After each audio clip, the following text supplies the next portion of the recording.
இந்தியாவின் பாதுகாப்பு ஆராய்ச்சி மற்றும் மேம்பாட்டு அமைப்பு DRDO எட்டெல்டிசியம் ஏவுகணையை சோதனை செய்ய தயாராகி வருகிறது என்ற தகவல் வெளியாகியுள்ளது.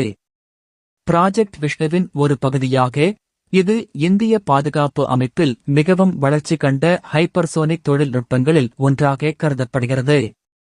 எட்டெல்டிசியம் ஏவுகணையை சோதிக்க தயாராகும் இந்தியா. எட்டெல்டிசியம் ஏவுகணையின் மிகவும் சுவாரஸ்யமான அம்சங்களில் ஒன்று இது ஒலியை விட 5 மடங்கு அதிக வேகத்தில் பறக்கும் திறன் கொண்டது. இந்த ஏவுகணையானது 2020ஆம் ஆண்டில் வெற்றிகரமாக சோதிக்கப்பட்ட HSTDV ஆல் உருவாக்கப்பட்டது.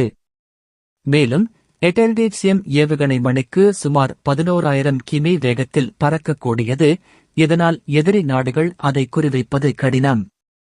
அதாவது இந்த ஏவுகணை ஒரு வினாடியில் 3 கிலோமீட்டர் தூரத்தை கடக்கும் திறன் கொண்டது.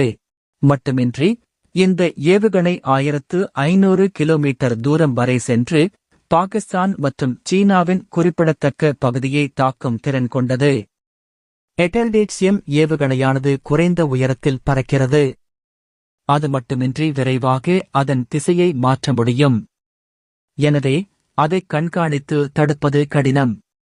இந்த ஏவுகணை ஹைதராபாத்தில் உள்ள டாக்டர் APJ அப்துல் கலாம் ஏவுகணை வளாகத்தில் DRDO மற்றும் தொழில்துறை கூட்டாளர்களால் உருவாக்கப்பட்டது.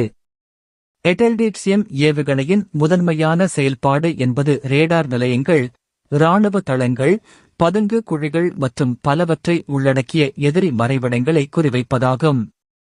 இந்த ஏவுகணையால் எதிரி நாடுகளின் வான் பாதுகாப்பு அமைப்புகளையும் ஊடுருவ முடியும்.